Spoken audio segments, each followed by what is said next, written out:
Have you ever felt a shiver of unease ripple through your body? A strange, unexplained sensation that lingers like a whisper in the dark. Maybe it was a fleeting moment of weakness, a tightness you couldn't place, or a weariness that clung to your bones despite a full night's rest. You brushed it off, told yourself it was nothing, but deep down, a quiet question gnawed at you.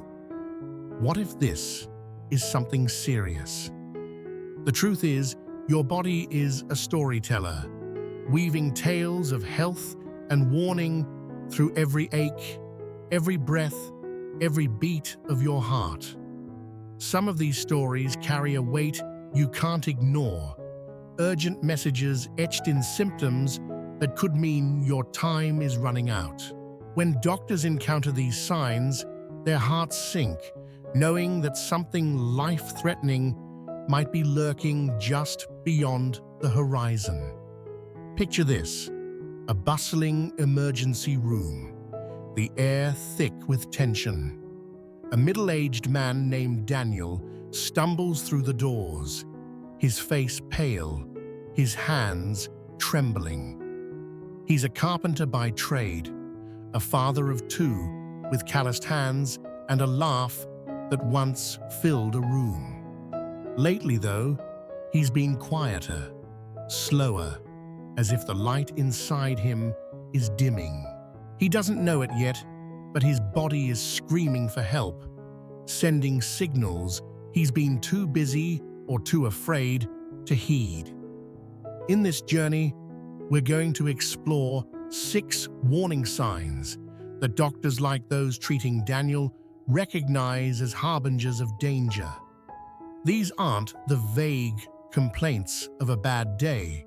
They're cries from within, subtle at first, then deafening, pleading for you to listen. From a fatigue that drags you into shadows to a pain that slices through your chest like a jagged blade, each symptom is a thread in the tapestry of your health. A thread that, if pulled too late, could unravel everything. Stay with me until the end, because this knowledge isn't just words on a page, it's a lifeline. By understanding these signs and acting swiftly, you hold the power to rewrite your story before the final chapter closes.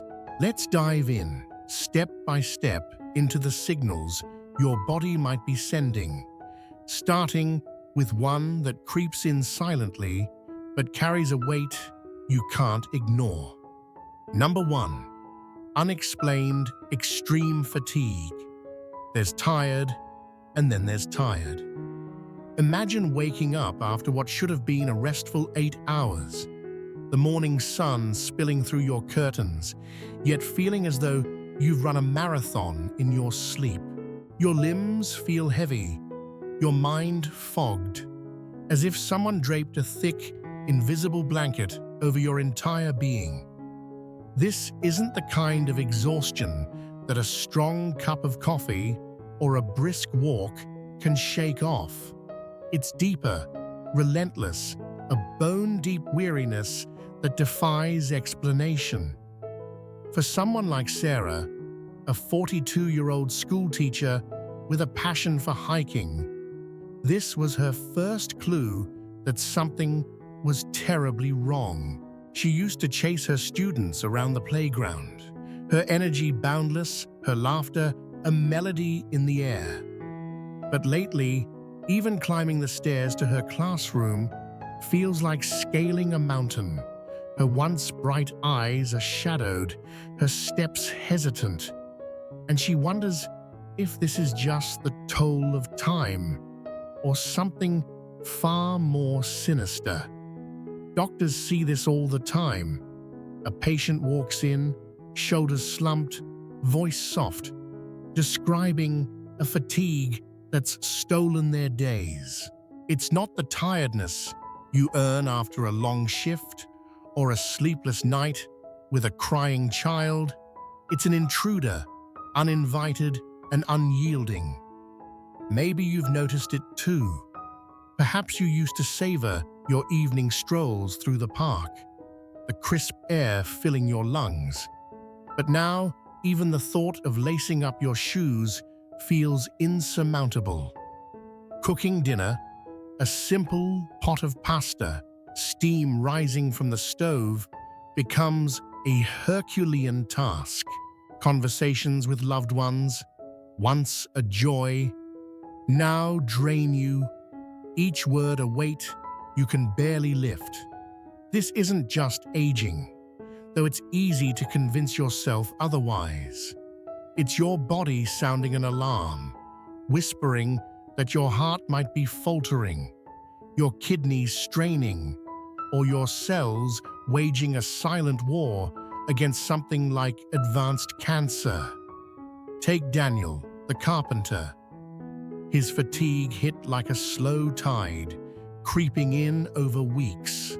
At first, he blamed the long hours at the workshop, the endless sanding and sawing that left sawdust in his hair and pride in his chest.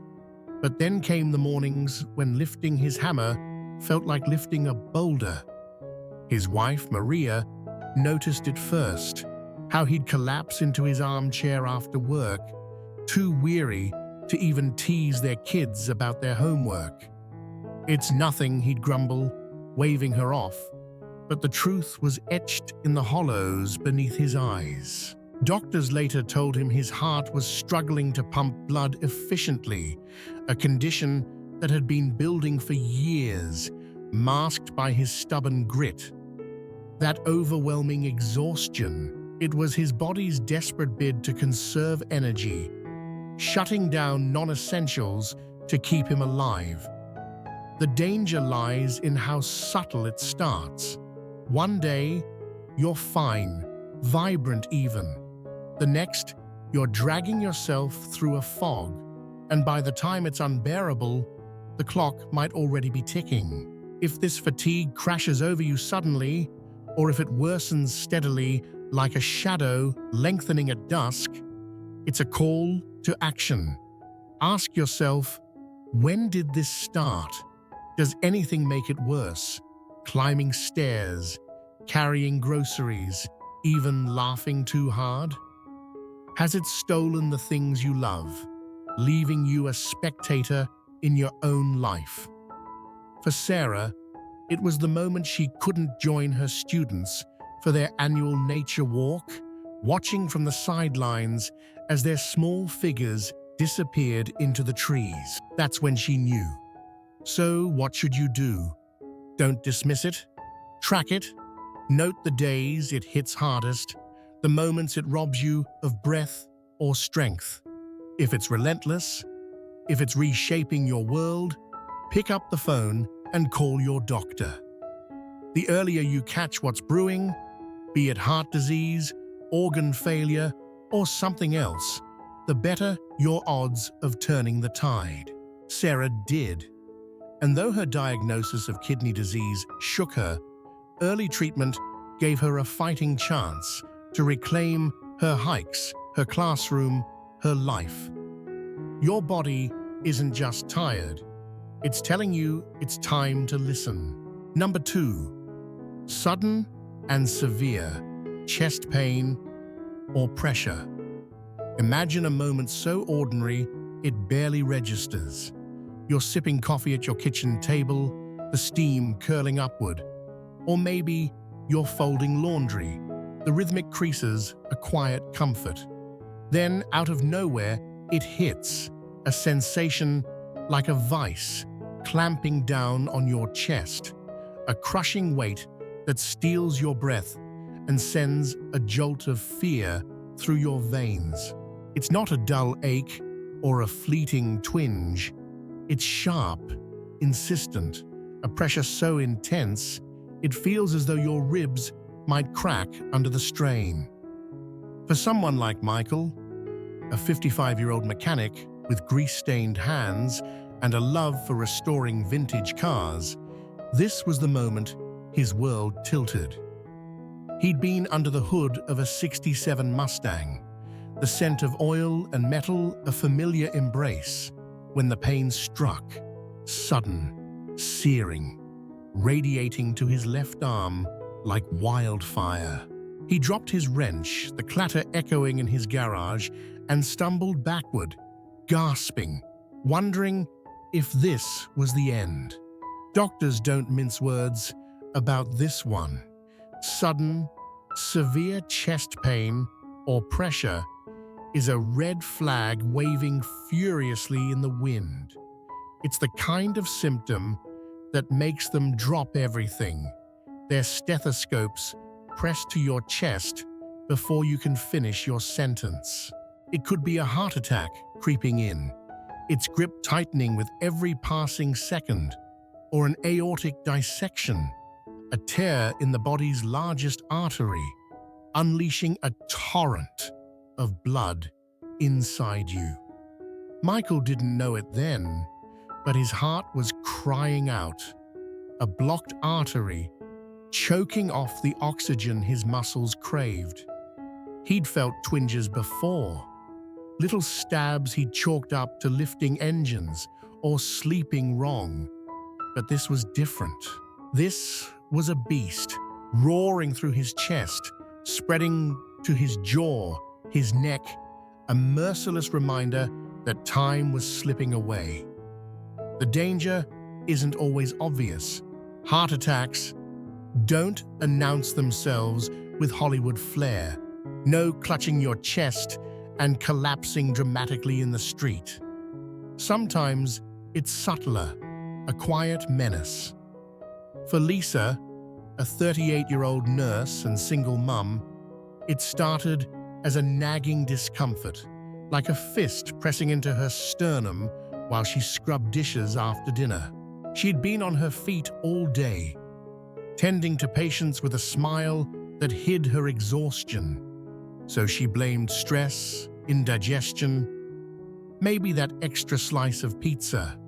But then came the nausea, the cold sweat beading on her forehead, the dizziness that made the room spin. She sat down, heart pounding, telling herself it'd pass, until it didn't. What she didn't realize was that women often experience heart attacks differently. Less of the classic chest-clutching agony, more of a creeping unease that tricks you into waiting too long. And then there's the terror of an aortic dissection, a nightmare Michael's doctor later described in hushed tones. Picture your aorta, the highway of blood from your heart to every corner of your body, splitting open like a seam on an old coat.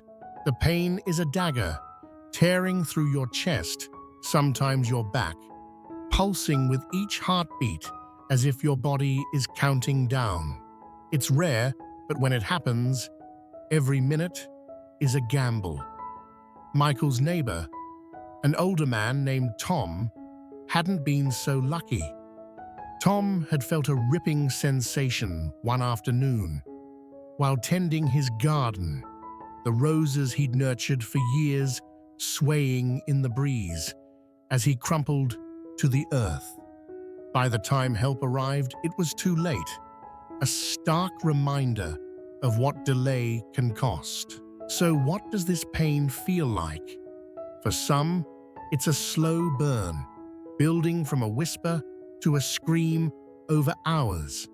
For others, it's a sudden blow, a punch that knocks the air from your lungs.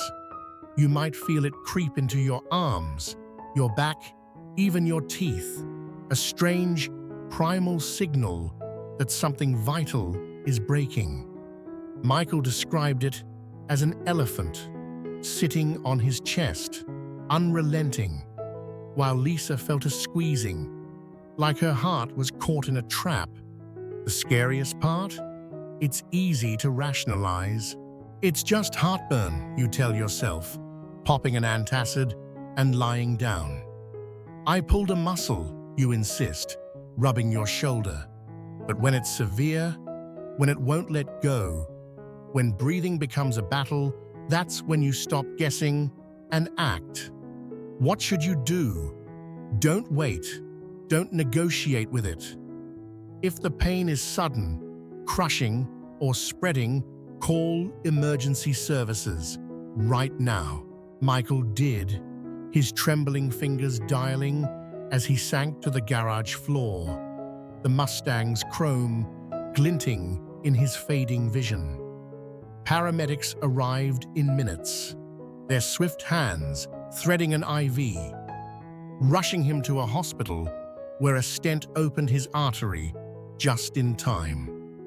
Lisa, too, survived because her daughter noticed her pallor and insisted on a trip to the ER, overriding her protests. Speed saved them both.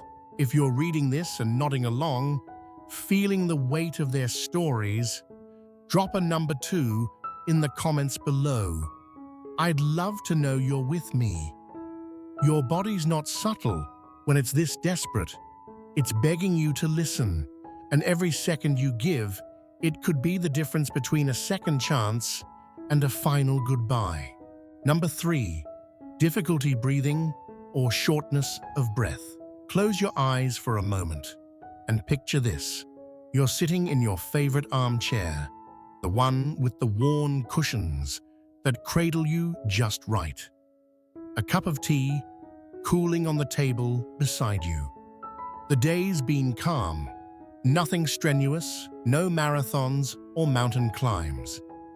Just the gentle rhythm of a quiet afternoon.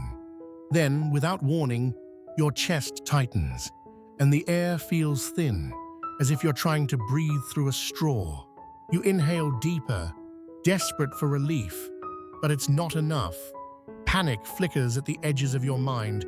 Why can't I breathe? For Elena, a 60-year-old grandmother with a knack for knitting intricate scarves, this was the moment her peaceful world unraveled.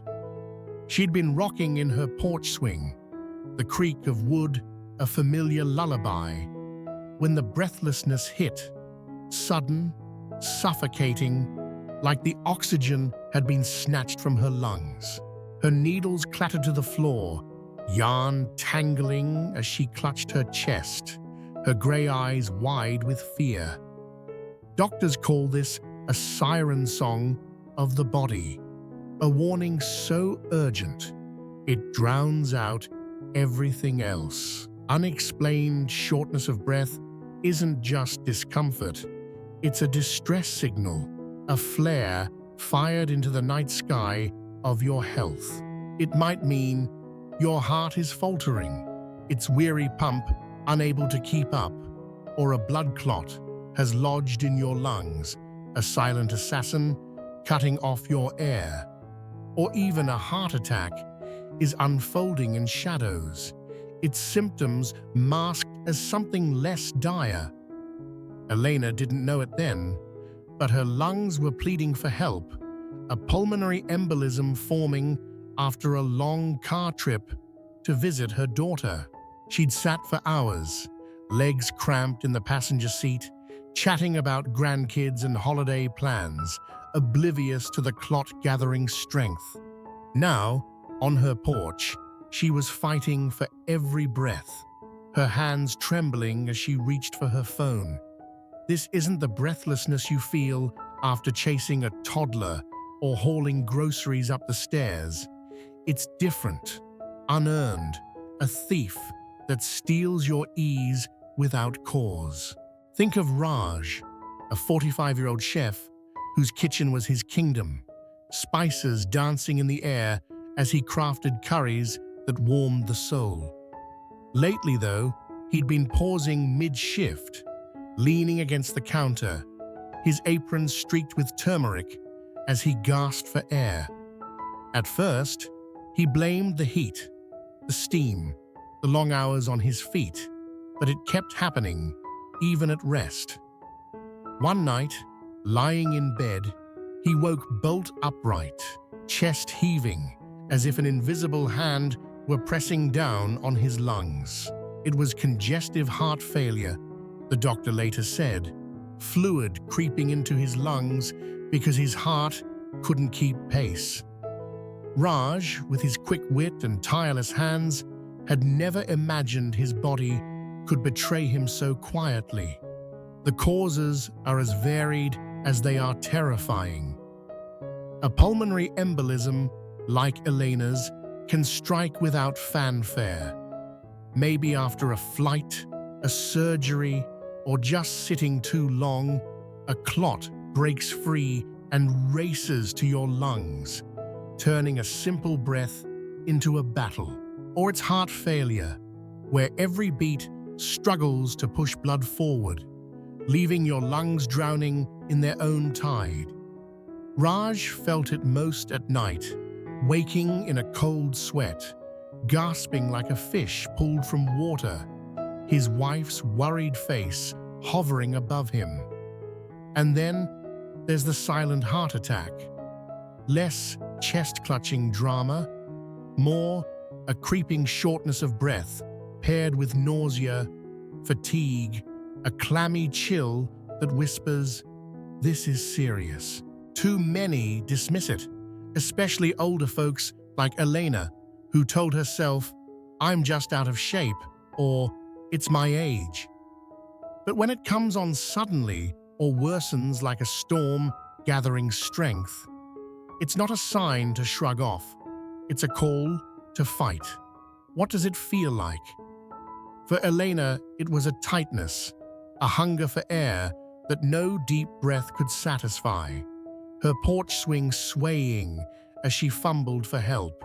For Ra, it was heavier, a weight in his chest that made each inhale a labor, his once steady hands shaking as he dialed for an ambulance. It might hit you sitting still or creep up after light effort, walking to the mailbox, stirring a pot, tying your shoes. If it's new, if it's persistent, if it's paired with dizziness or a racing pulse, your body's not just winded, it's screaming.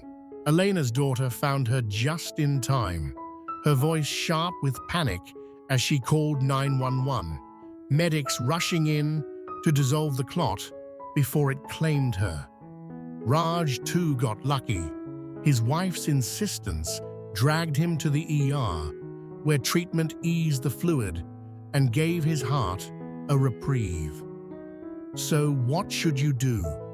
If the air turns traitor, if breathing becomes a struggle with no clear why, don't wait. Sit down, stay calm, and get help fast. Call emergency services if it's sudden and severe, or see a doctor if it's a creeping thief stealing your breath over days. Elena's scarves still hang in her grandkids' closets, a testament to her survival. Raj's kitchen hums again, his laughter seasoning the air. They acted, and it saved them. If this resonates, if you're feeling their stories in your own chest, drop a number 3 in the comments. I'd love to know you're here. Your lungs are your lifeline. When they falter, listen. They're begging you to save them. Number 4, drastic and unexplained weight loss. Losing weight without trying sounds like a dream, a quiet gift slipped under the door of your busy life. You step on the scale one morning, bleary-eyed, expecting the usual number, only to see the digits drop lower than they've been in years. At first, it's a flicker of pride. Maybe I'm finally shedding that stress weight. But then your jeans hang loose, your belt cinches tighter, and friends start asking, "Have you been working out?" when you haven't lifted a finger. For Clara, a 52-year-old librarian with a love for dusty novels and chamomile tea, this was how it began. She'd always been sturdy, curves she wore like a badge of a life well lived, but over months, her reflection thinned, her cheekbones sharpening against her will. She hadn't changed a thing. Same oatmeal breakfasts, same evening strolls past the oak-lined streets of her small town. Yet the pounds melted away, and with them, a gnawing unease took root. Doctors don't celebrate this kind of weight loss. They dread it. When the body sheds mass without reason, it's not a victory. It's a warning etched in disappearing flesh. Clara's doctor, a kind woman with wire-rimmed glasses and a steady voice, explained it later. Rapid, unintentional weight loss can be a flare from a hidden fire. Cancer, perhaps, chewing through energy reserves, or a metabolic disorder spinning out of control. For Clara, it was pancreatic cancer, a silent predator that had been growing for years, unnoticed until it began burning her body's stores at a ferocious pace. She'd felt fine at first.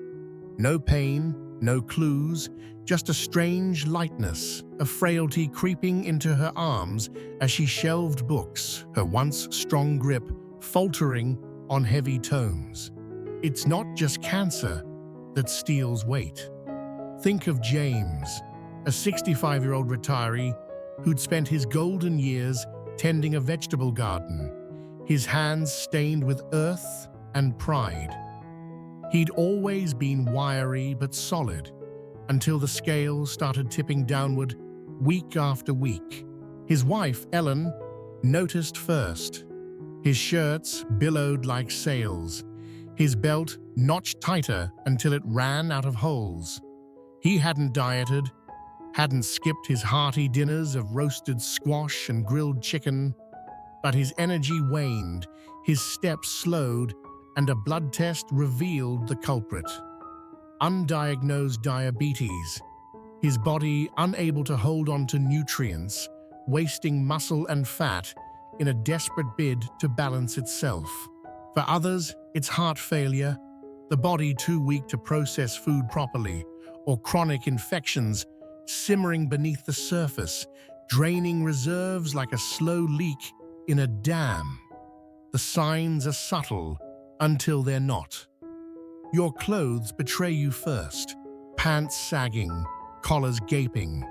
Then comes the mirror, a stranger staring back with hollowed cheeks or brittle limbs. Clara felt it in her hands, once plump and nimble, now bony as she turned pages, her wedding ring slipping loose. James saw it in his garden, a hoe too heavy to lift, his knees buckling under a weight he no longer carried. Friends might compliment you, "You look great," but inside you feel weaker, more fragile, a shadow of who you were. It's not vanity that should worry you, it's the why. Cancer, pancreatic, lung, digestive, can do this before other symptoms scream, turning your body into fuel for its silent war, or its inflammation, an immune system in overdrive, torching calories to fight an unseen foe like tuberculosis or an autoimmune disease. Clara ignored it too long. "I'm just getting older," she told herself, sipping tea in her library nook, surrounded by books that felt like old friends. But when she lost 10 pounds in a month, 5% of her frame, she couldn't deny the fatigue, the way her cardigans hung like drapes. James, too, brushed it off as retirement settling in, until Ellen's insistence dragged him to a clinic, her voice trembling as she listed his changes. Both survived because they acted. Clara's cancer caught early enough for surgery, James's diabetes tamed with insulin and care. But the lesson lingers. Unexplained weight loss isn't a gift, it's a thief, and it's stealing more than pounds. So, what should you do? If the scale drops 5% or more in a few months, 10 pounds for a 200-pound person, say, and you haven't tried, Don't cheer. Look closer. Are you weaker, hungrier yet thinner? Do your ribs peek through where they didn't before? Make a doctor's appointment. Demand blood work, scans, answers. Clara's still shelving books today, her hands steady again. James harvests tomatoes, his strength reborn. They listened when their bodies whispered a warning. If this strikes a chord, if you're seeing yourself or someone you love in their stories, drop a number 4 in the comments. I'd love to hear you're with me. Weight loss you didn't earn isn't a prize. It's a plea. Don't let it slip away unanswered. Number 5, confusion, disorientation, or sudden personality changes. There's something sacred about the mind, a quiet sanctuary where memories weave into who you are, where thoughts spark and plans take shape. But what happens when that sanctuary falters, when the walls blur and the lights flicker? Imagine sitting at your dining table, a half-finished crossword puzzle in front of you, the scent of dinner simmering on the stove, and suddenly the room feels foreign. The pen slips from your hand. Words you've known for decades dissolve into mist, and a fog settles over your thoughts, thick and disorienting. For Margaret, a 72-year-old widow with a sharp wit and a garden bursting with lavender, this was the day her world tilted. She'd been chatting with her neighbor over the fence, her voice bright as she recounted a story from her teaching days, when mid-sentence she froze. Her eyes clouded, her words stumbled, and she couldn't recall the neighbor's name or her own address. It passed in minutes, but the fear lingered like a stain. Doctors hear stories like Margaret's, and their pulses quicken. Sudden confusion, disorientation, or a shift in personality isn't just a quirk of a bad day, it's a neon sign flashing danger. The brain, that intricate conductor of your life, doesn't misfire without reason. For Margaret, it was a stroke, a tiny clot, cutting off blood flow, scrambling her thoughts like static on a radio. She'd felt a faint headache earlier, a tingling in her arm she'd dismissed as arthritis. But the confusion was the real alarm, a brief but brutal interruption that could have been deadly if it struck again. Her neighbor, a retired nurse named Helen, saw the signs, slurred speech, a vacant stare, and rushed her to the ER, where quick action dissolved the clot and saved her mind. But it's not always a stroke. Consider Leo, a 50-year-old accountant with a dry humor and a love for jazz, who started acting unlike himself. His wife, Priya, noticed it first. The man who'd once balanced their budget with precision began forgetting appointments, snapping at her over trivial things. Where's the remote? Why's the coffee cold? His patience replaced by a restless agitation. One evening, he wandered into their backyard, staring at the stars as if lost, unable to explain why he was there. It wasn't just stress or aging, it was a brain infection, a rare complication from a sinus issue that had spread, inflaming his mind and turning his steady nature into chaos. Priya's insistence on a doctor's visit uncovered it. Antibiotics pulled him back from the brink, but the delay could have been fatal. Then there's the slow descent, less sudden, but no less dire. For some, like Margaret's brother Tom, it's dementia's early claws, sinking in with a sharp drop rather than a gradual fade. Tom, A gruff mechanic with a soft spot for his grandkids went from fixing carburetors to forgetting where he parked his truck overnight. One day, he called Margaret in a panic, lost in his own neighborhood, the streets he'd driven for 40 years, a maze. It wasn't just absent-mindedness, it was Alzheimer's, accelerating after years of quiet build-up, stripping away the man he'd been. The mistake too many make is chalking it up to getting old. When the brain shifts fast, confusion crashing in, personality twisting, awareness slipping, it's not normal wear. It's a cry from within, signaling a stroke, an infection, or a disease racing against time. What does it feel like? For Margaret, it was a surreal drift. Faces familiar yet nameless, her tongue tripping over simple phrases. Leo felt trapped, his thoughts muddy, his temper flaring against his will. Tom's world shrank, time and place slipping through his fingers like sand.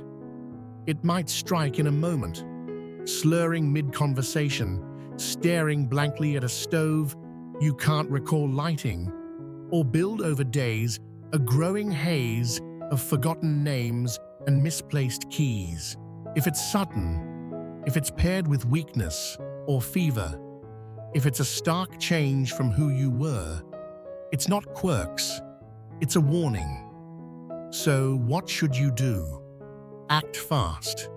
If confusion hits like a thunderclap, speech garbled, recognition gone, call emergency services. It could be a stroke, and every minute counts. If it's a creeping shift, irritability, memory gaps, disorientation, see a doctor urgently. Infections or neurological threats. Don't wait. Margaret's lavender still blooms thanks to Helen's quick thinking. Leo's jazz records spin again. Priya's vigilance, his lifeline. Tom's family rallied, early care slowing his decline. They didn't brush it off, and it saved them. If this echoes in your life, if you've seen a loved one's mind flicker, drop a number 5 in the comments. I'd love to know you're here. The brain's a fragile gift. When it falters, don't let it plead alone. Number 6. Severe and persistent abdominal pain. Pain is a language we all speak, a sharp word or a dull murmur that tells us something's off. But when it digs into your abdomen, deep, relentless, a blade twisting where you can't reach, it's no longer a whisper, it's a scream. Imagine bending over to tie your shoe, the morning light soft through the window, when a jolt rips through your stomach, so fierce it drops you to your knees. For Aisha, a 47-year-old baker whose hands danced with dough and sugar, this was the moment her life split in two. She'd been kneading bread in her shop, the air thick with yeast and warmth, when the pain struck, sharp, pulsing, a fire in her gut that made her gasp and clutch the counter. Sweat beaded on her brow, her apron flour-dusted as she sank to the floor, the chatter of customers fading into a distant hum. She'd had stomach aches before, late nights, spicy curries, but this was different, a beast gnawing at her core. Doctors don't take this lightly.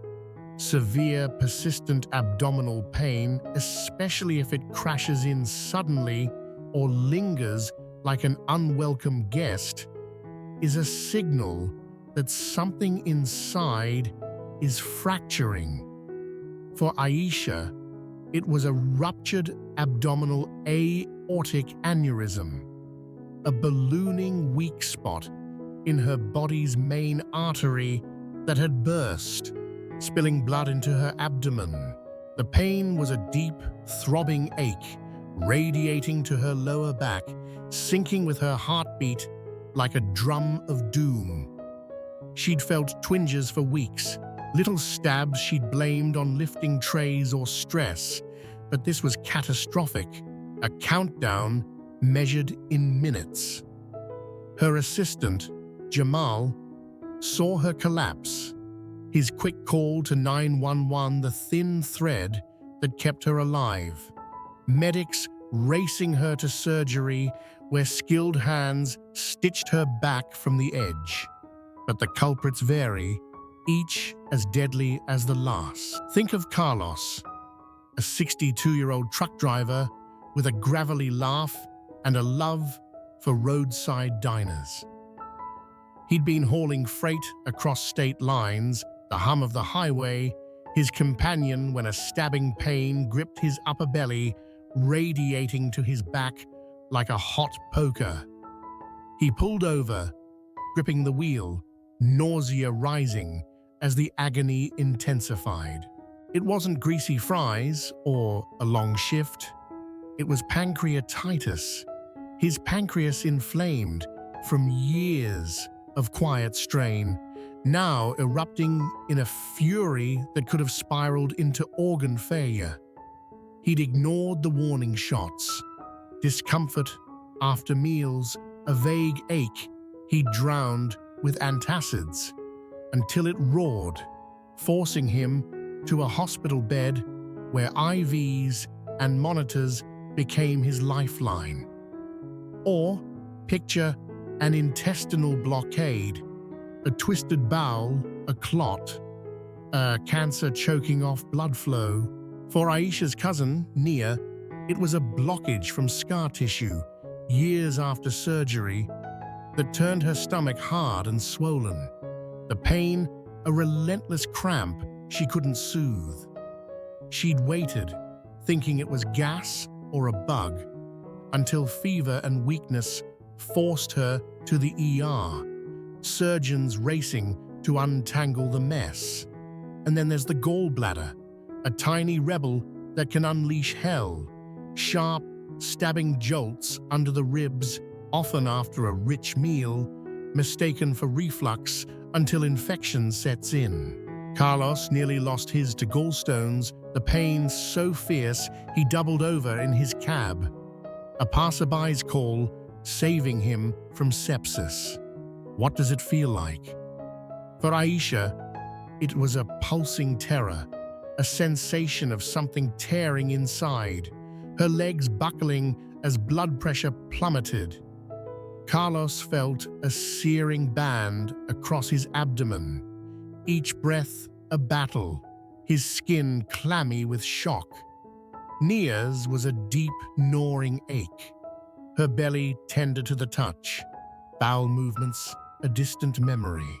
It might strike suddenly, a lightning bolt of agony, or build over hours, refusing to fade with rest or pills.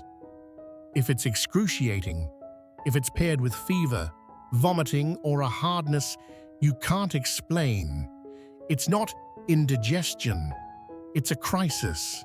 So what should you do? Don't wait it out. If the pain is severe, persistent, or sudden, call for help. Lie down, stay still, and let emergency services take the wheel if it's unbearable. See a doctor fast if it's a stubborn shadow. Aisha's bakery still hums, her hands kneading again thanks to Jamal's speed. Carlos drives his routes, diner stops savored with caution. Nia's back to hosting family dinners, her scar a badge of survival. They acted, and it mattered. If this hits home, if you felt that gut-wrenching call, drop a number 6 in the comments. I'd love to know you're here. Your abdomen's not just grumbling. When it screams, it's begging you to listen. Final thoughts. If you've walked this path with me, through the shadows of fatigue and the storms of pain, you've seen the truth laid bare. Your body is a sentinel, standing watch over your life. whispering warnings long before the gates fall. It's not a silent partner. It speaks in sensations, in shifts you can't ignore, pleading for you to hear it out. We've met Daniel, the carpenter whose exhaustion was his heart's quiet cry. Michael, the mechanic saved from a crushing chest by swift hands. Eleanor, the grandmother, whose breathlessness unveiled a hidden clot. Clara, the librarian, whose shrinking frame signaled a silent cancer. Margaret, the widow whose mind flickered with a stroke's warning. And Aisha, the baker, whose gut screamed of a bursting artery. Their stories aren't just tales, they're mirrors, reflecting the fragile, fierce resilience of the human body and the power you hold to change the ending. Think back to Daniel, collapsing in his armchair, sawdust still clinging to his boots, his kids' laughter a distant echo as fatigue swallowed him whole. Or Michael, under his Mustang, the wrench slipping as pain roared through his chest, his garage a battlefield where seconds counted. Elena on her porch swing, yarn tangled at her feet, gasping as her lungs betrayed her. Clara shelving books with hands grown frail, her tea cooling untouched as weight slipped away.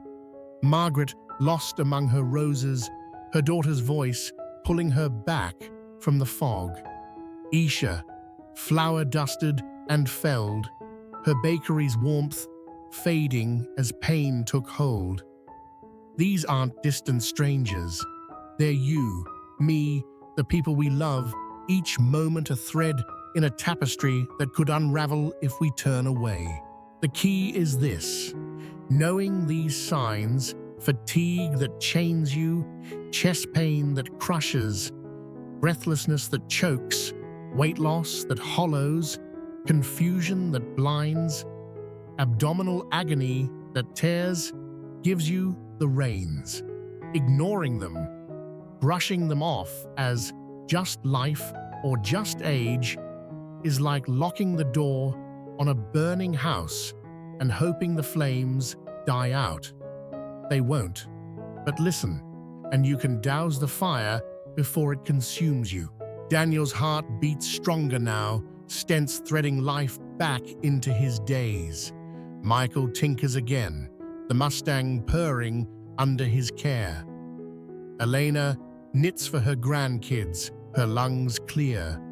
Clara reads late into the night, cancer cut away in time. Margaret tends her lavender, her mind sharp once more. Isha kneads dough, her hands steady, her shop alive with scent and sound. They acted, someone acted for them, and it rewrote their stories. Aging isn't the enemy here. Apathy is. Our bodies shift as the years pile on. Yes, knees creak, eyes blur, but these 6 signs aren't the gentle wear of time. They're alarms, loud and clear, cutting through the noise of daily life. The beauty is, you don't have to live in dread. Knowledge isn't fear, it's armor. You can't stop every storm, but you can see it coming. Brace yourself, fight back. Maybe you felt a whisper of these warnings, a heaviness you can't shake, a pang you've dismissed, or seen them in someone close. A parent's sudden stumble, a friend's unexplained thinness. What did you do? What will you do? Your story's still unfolding, and every choice to listen, to act, is a page you get to write. I'd love to hear from you now. Have you faced one of these signs, stood in Daniel's weary shoes, felt Michael's crushing weight, gasped with Elena's lungs? Drop your thoughts below. Share a moment, a lesson, a plan. Maybe it's, "I'll call my doctor tomorrow," or I saved my dad by noticing his confusion. Your words could light a spark for someone else, a ripple that saves a life. Tell me one thing you've learned today, how it's shifted your lens, how you'll carry it forward. Your voice matters. It's the heartbeat of this journey we've taken together. If these stories moved you, if they've armed you with awareness, leave a like, share it with someone you care about. Let's keep the light spreading. Daniel, Michael, Eleanor, Clara, Margaret, Aisha, they're proof. When you hear your body's call, you hold the power to answer. Thank you for staying with me. I'll see you in the next chapter.